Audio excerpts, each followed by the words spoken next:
Today we're going to be talking about the Cross Florida Barge Canal. Now, you may be wondering what it is or asking yourself why the United States federal government canceled the project after dumping tons of money into it. So stick around while we go through this massive failed project together.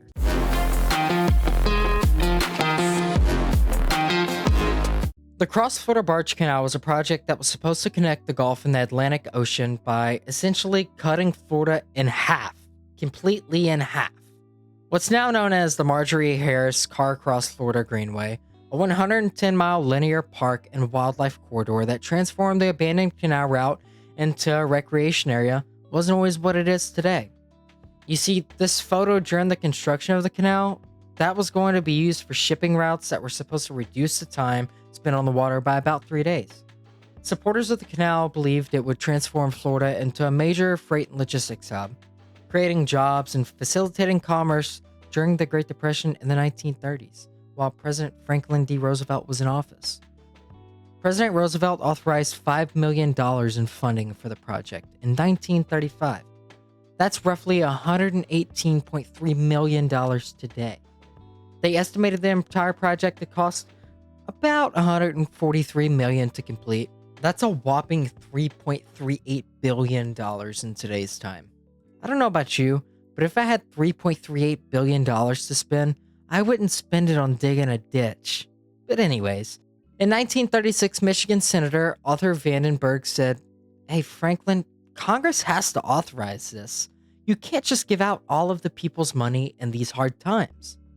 Other people in the nation were also concerned about the ecosystems that were being disrupted by the construction, along with other environmental impacts. But by that time he said that, 13 million cubic yards of material had already been excavated, 5,000 acres of land cleared, and 4 bridge piers finished. The project ran out of money, causing it to abruptly end, at least for a little while. If we jump into 1942, still under the presidency of Franklin D. Roosevelt, the construction project started up again. Kinda. He got Congress to approve it, but now it was for a national defense project with World War II going on. We just wanted safer shipping routes, along with a strategic military asset, providing a protected route for essential supplies that we needed. Congress authorized $93 million to be spent, which is approximately $1.85 billion today. Support for the project from Washington was irregular to say the least, and funds were never really allocated to the Army to actually start working on the canal again. Once again, the project stalled until JFK allocated $1 million to the project in 1963. In 1964, after the assassination of JFK, President Lyndon B. Johnson set off the explosives that started the construction again. The Cross Florida Barge Canal, along with the St. Johns Indian River Barge Canal, would provide a quicker and safer route across Florida by 1971.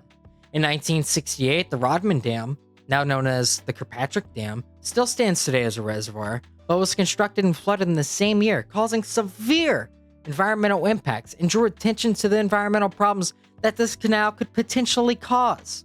Political opponents spent tons of money to run massive campaigns against the canal on the environmental grounds, and a lawsuit was filed against the Army by the Florida Defenders of the Environment and the Environmental Defense Fund. The lawsuit resulted in an injunction against the project in January of 1971, resulting in one of the first major environmental victories in United States history, thanks to activists like Marjorie Harris Carr and a group inspired by Rachel Carlson's Silent Spring. Days later, the canal project was halted by President Richard Nixon's signed executive order. About $74 million had already been wasted on the project up until that signed executive order halted and stopped the construction, essentially forever this time. That's approximately $670 million wasted on moving dirt, clearing land, and building dams.